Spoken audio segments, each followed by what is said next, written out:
Baik, bismillahirrahmanirrahim. Assalamualaikum warahmatullahi wabarakatuh. Alhamdulillah, alhamdulillahirabbil alamin wa bihi nasta'in wa ala umuri dunya waddin. Wassalatu wassalamu ala asyrafil anbiya'i wal mursalin wa ala alihi wa sahbihi ajma'in, amma ba'd.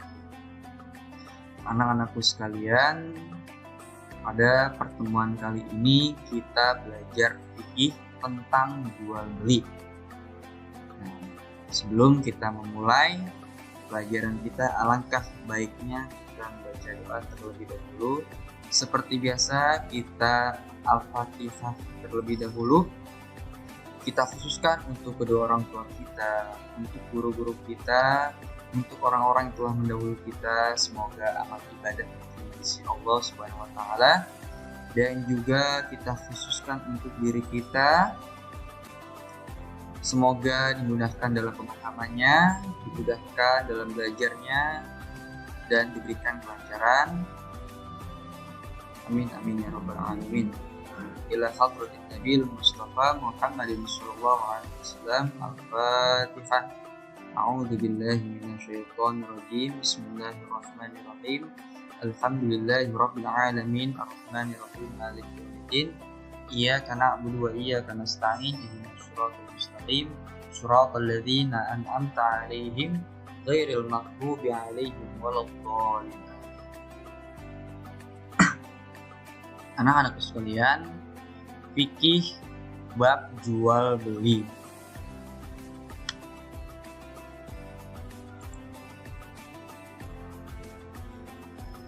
Nah, coba kalian perhatikan, kalian simak, dan kalian pahami. Dari gambar di atas, kalian pasti sudah mengetahui interaksi daripada jual beli yang terjadi di pasar. Interaksi jual beli juga banyak kita jumpai, tidak hanya di pasar tradisional dan modern, tetapi di warung-warung kecil, di pinggir jalan, juga banyak tempat-tempat lainnya. Nah, pernah nggak sih kalian itu memperhatikan bagaimana interaksi jual beli yang terjadi di kedua jenis pasar dan di tempat-tempat lainnya? Dan apakah jual beli tersebut atau jual beli yang terjadi sudah memenuhi ketentuan dan sesuai dengan ajaran Islam? Apakah sudah terpenuhi rukun dan syariat jual beli yang sudah diatur menurut ketentuan yang digariskan oleh Allah dan Rasul-Nya? Oleh karena itu, kita akan belajar bagaimana jual beli yang benar dan sesuai dengan ketentuan ajaran agama Islam.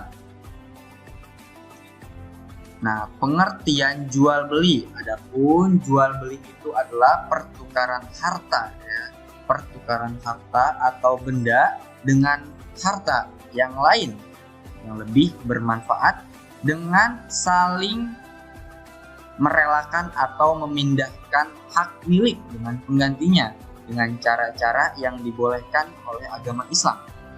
Nah, jual beli dalam Islam itu dihalalkan atau diperbolehkan sesuai dengan firman Allah Subhanahu wa taala dalam surat Al-Baqarah ayat 275 yang berbunyi, Bismillahirrahmanirrahim. Wa ahallallahu al-bai'a wa harramar riba, yang artinya Allah telah menghalalkan jual beli. Wa ahallallahu al-bai'a, Allah telah menghalalkan jual beli. Wa harramar riba, dan Allah juga telah mengharamkan riba. Dan juga dalam surat An-Nisa ayat 29 Allah berfirman, la ta'kulu amwalakum bainakum bil batil illa an takuna tijaratan an taradin minkum. Yang mana artinya la ta'kulu, janganlah kalian memakan amwalakum, harta-harta kalian, bainakum, di antara kalian, bil batil, dengan cara yang batil. Illa, melainkan atau kecuali, antakuna tijaratan, nah jual beli tersebut amparo diminkum, suka sama suka, ya. Jadi ini pengertian daripada jual beli.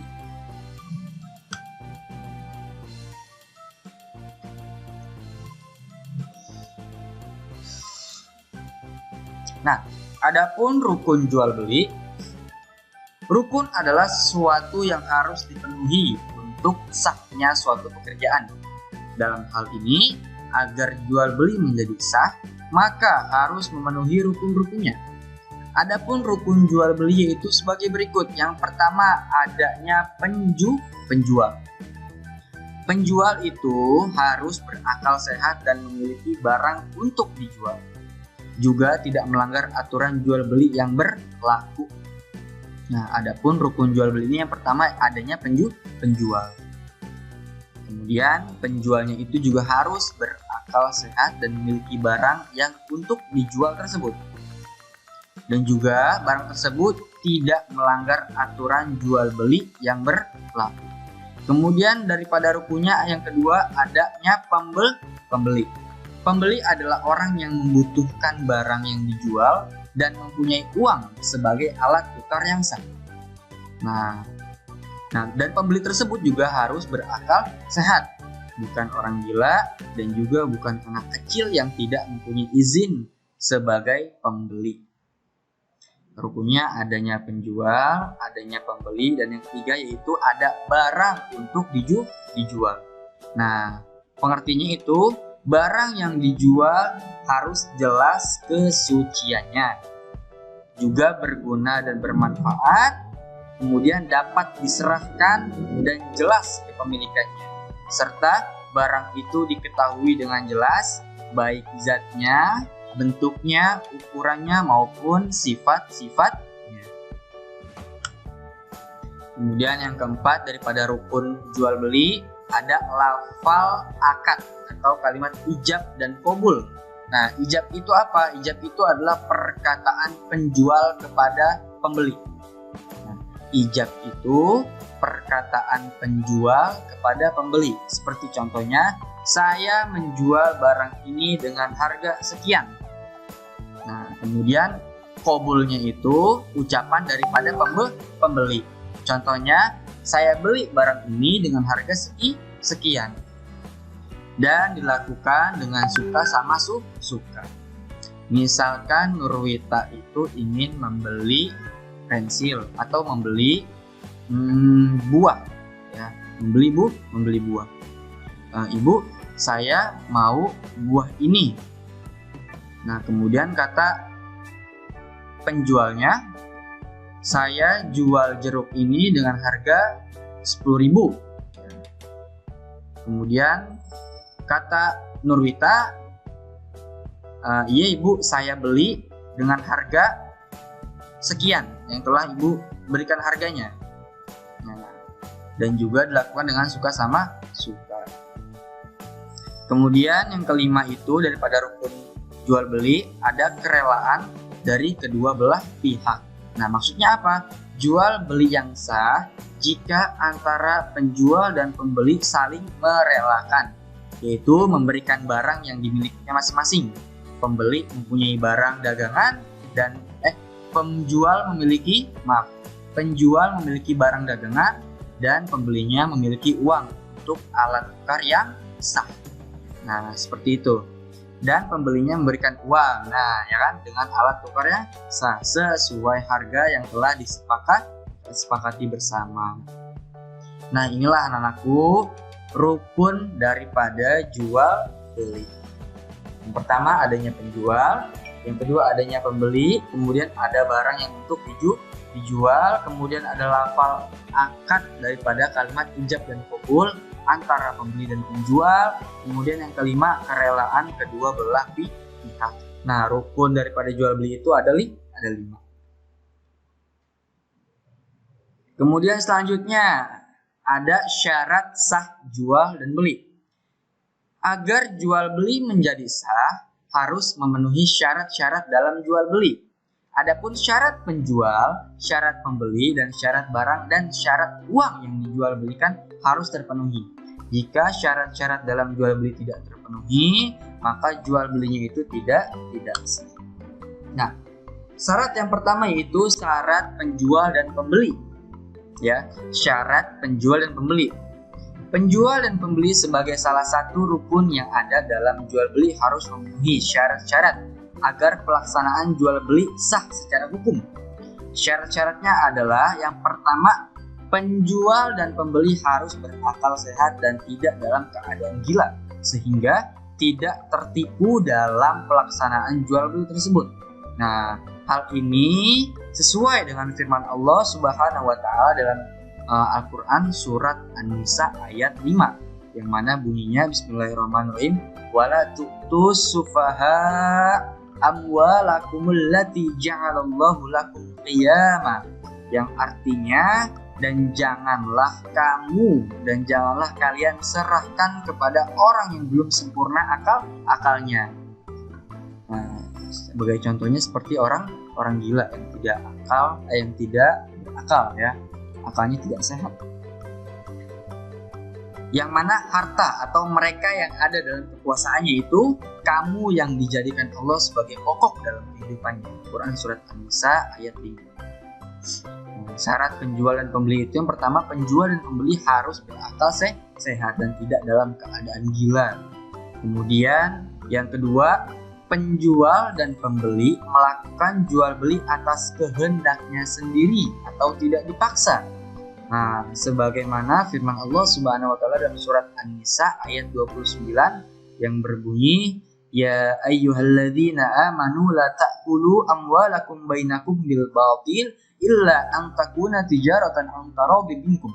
Yang artinya, wahai orang-orang yang beriman, ya ayyuhalladzina amanu, wahai orang-orang yang beriman, la ta'kulu amwalakum, janganlah kamu saling memakan harta sesamamu ya, bil batil, dengan jalan yang batil atau yang tidak benar, illa, kecuali dalam perdagangan yang berlaku yang sesuai atas dasar suka sama suka di antara kalian. Quran surat An-Nisa ayat 29.